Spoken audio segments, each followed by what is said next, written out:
Well, turning now to the work being done across the Bay Area to protect paradise. My colleague Jameson Euler live at ZooTampa with a look at how experts are helping Florida's native wildlife. Jameson?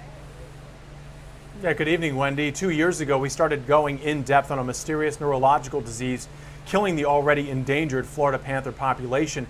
It's estimated only 200, give or take a few, still exist in the wild. And 2 of those are alive today thanks to the rehab team here at ZooTampa, who are doing everything they can to ensure that our state mammal doesn't go extinct. Cypress and Pepper came to ZooTampa's Panther Rehab when they were only 2 weeks old. Their mother, like a dozen others in Florida's wild, was discovered with a mysterious wasting neurological disorder.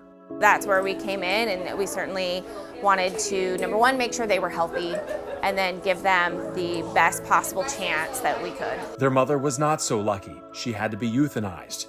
Researchers across the state were quickly scrambling, trying to understand this disease that showed no signs of slowing down. It was being documented in black and white on trail cameras. Panthers walking oddly with a hitch in their step, almost like a mad cow disease for panthers. When Cypress and Pepper came to ZooTampa, they had to be isolated and bottle fed. The blood draws were constant. They're both males. They don't have that hunting instinct that their mom would have taught them. So many reasons why they weren't able to be released.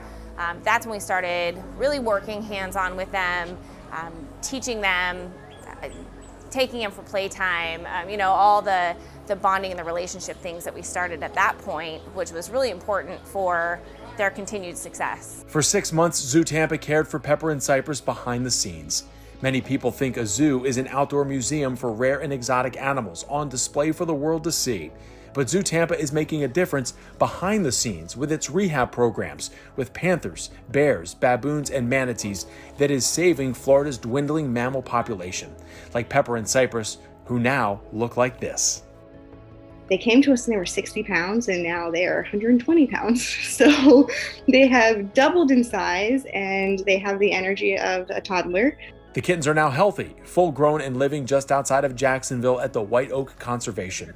I'm told they have healthy appetites, like to take naps, and are playful like most cats. Thankfully, they're showing no hereditary signs of the wasting disease that took their mother from them. You'll always hear and see Cypress first. So he's very vocal. So anytime you present food to him, you hear him screaming about how excited he is that his food is there. So he's very loud. And Pepper's more shy and timid.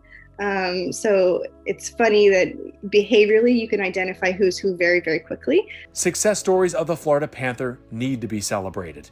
The endangered species is battling habitat loss, urbanization, infighting over territory, and that mysterious neurological disorder. But that is not the worst of it. Vehicle strikes are the #1 killer of the Florida panther. 10 already this year, and we're barely into April. Why does that matter? Because there are an estimated 120 to 230 panthers left in the wild. Each year, dozens are killed by vehicles, and by some estimates, they're dying faster than they're reproducing. Their natural safe habitats are shrinking. Development is cutting off their ability to roam and populate. There's a lot of development. A lot of people moving to Florida, and unfortunately those developments are kind of cutting off other natural areas. So you've got a lot of conservation spots throughout Florida, but they're not connected. So it's hard for an animal to go from one area to the next. So instead they start to populate just that one area. Southwest Florida tends to be their spot to congregate, but researchers say they need to start to roam more freely to ensure their survival. There is some hope. A recent summit 2 weeks ago in Orlando between conservation experts and developers tried to come up with solutions for smarter development of the Sunshine State. We have to do it together. It's going to take all of us, so really figuring out what it's going to take to ensure that we keep Florida the way that it needs to be. We need to have ranging areas for these animals to continue to populate and live these normal lives. And ZooTampa has 3 resident Florida panthers here at the recently unveiled Florida Wilds exhibit. You'll see one of them pacing behind me, as a matter of fact. The team here has their hands full with these guys, but they tell me they are always getting updates on Pepper and Cypress and hoping one day we can take the endangered label off of the Florida panther.